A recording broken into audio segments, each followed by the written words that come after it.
Hello, and welcome to the first actual book review for Lady Di's Book Club. I hope you watched the welcome video. If you did not, then you're going to have to go catch up and find out why I am even on your screen right now. Anyway, let's get right to it. I happened upon this book. It was in the 2025 new book stack at the library. It just picked my interest because it had dogs on the cover. And as I told you in the welcome video, I have a Doberman.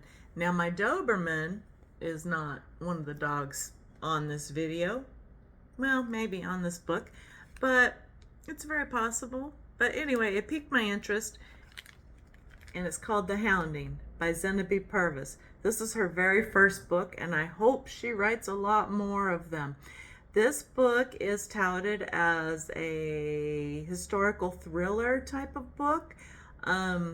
It's set in 17th century England, and according to the cover, which I hadn't read when I picked it up, this is about 5 girls, 5 sisters, that actually supposedly turn into dogs. That's what the inside cover says.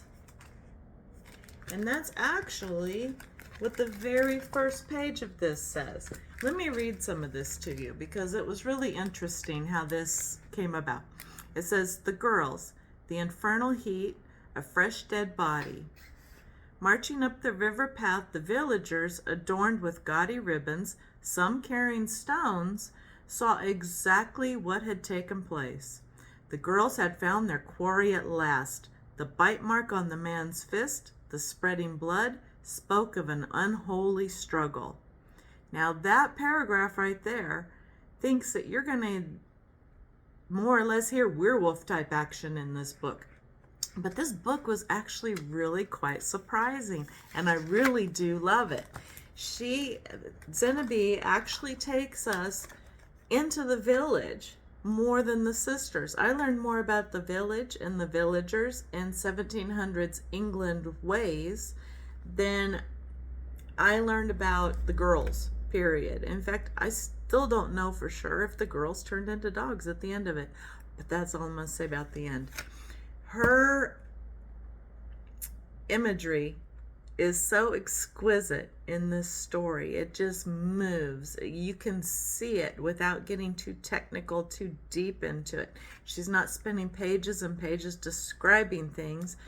It's more about the feel of the place. It's more about some individual villagers. Sorry, not visitors, villagers. It's more about the individual villagers.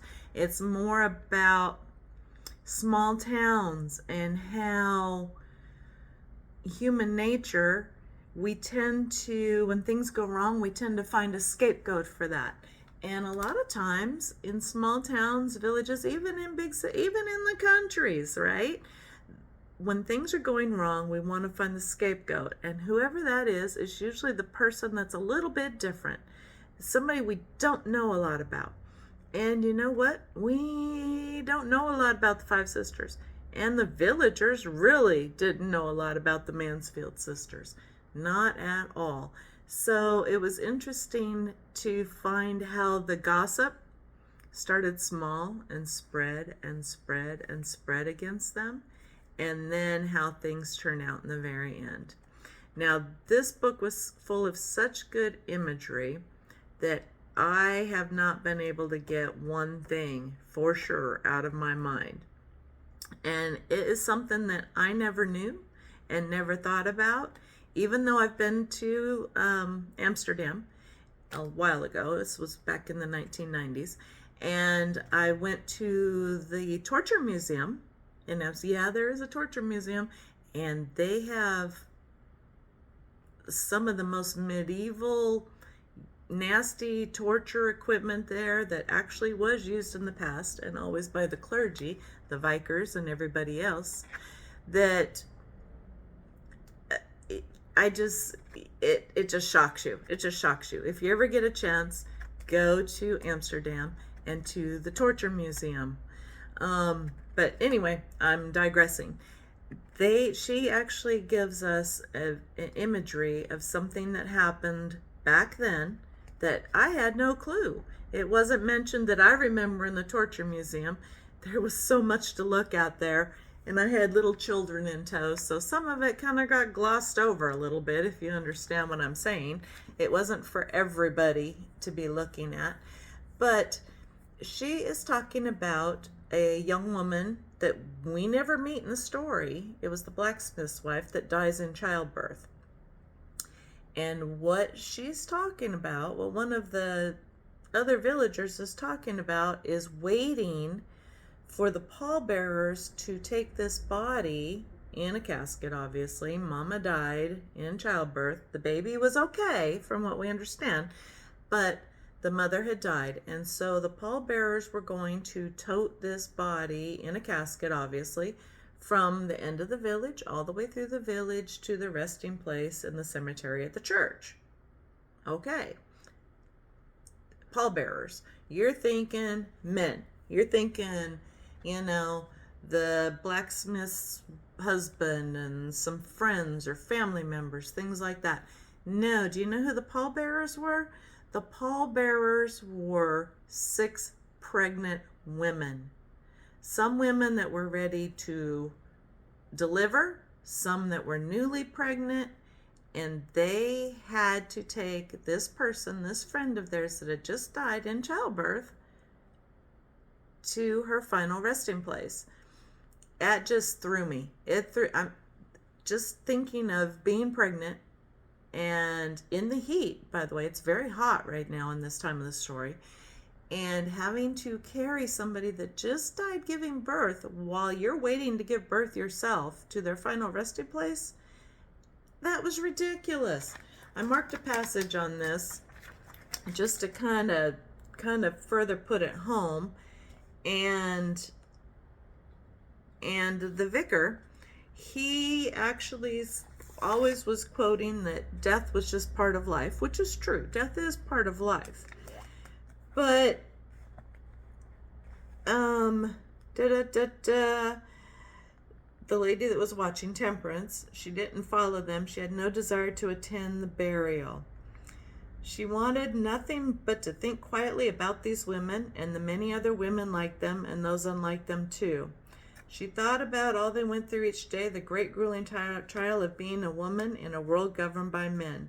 How painful it was and how humiliating to be forced to hold your dead friend aloft because it was thought that you, in your smallness and stupidity, might not realize that this could be your fate. It made her tense and pale with rage. These women were supposed to get pregnant. They were supposed to bear children. And to be tortured with this atrocity, in my opinion, is crazy. It was total craziness. But that was what people went through back in the day. Men would get tortured for not being as manly as they should be. And they go into that a little bit in this book. People that didn't want to tell all their secrets were thought of as crazy and got gossiped about. All kinds of things. This little town that everybody supposedly knows everything going on with everything. This is a really, really, really good story showing human nature. And like I said, we still never really learned that much about the girls. We still didn't know that much about what actually happened. Did they really turn into dogs or what was going on? But it was a really, really, really good read. And you may have a different opinion when you get to the end. You may understand exactly what happened. I did not. There's too many unknowns and things that she didn't tell us, in my opinion. So enjoy this read. I highly recommend it. 223 pages. Took me all of 2 evenings to read it. Of course, one of them was New Year's Eve, but so I was up, reading anyway until midnight to watch the ball drop. But I had to finish it New Year's Day because I just wanted to know, did these girls really turn into dogs? What happened? Anyway, enjoy this one, and I hope to see you soon, probably next week, for another edition of Lady Di's Book Club. See you then. Bye.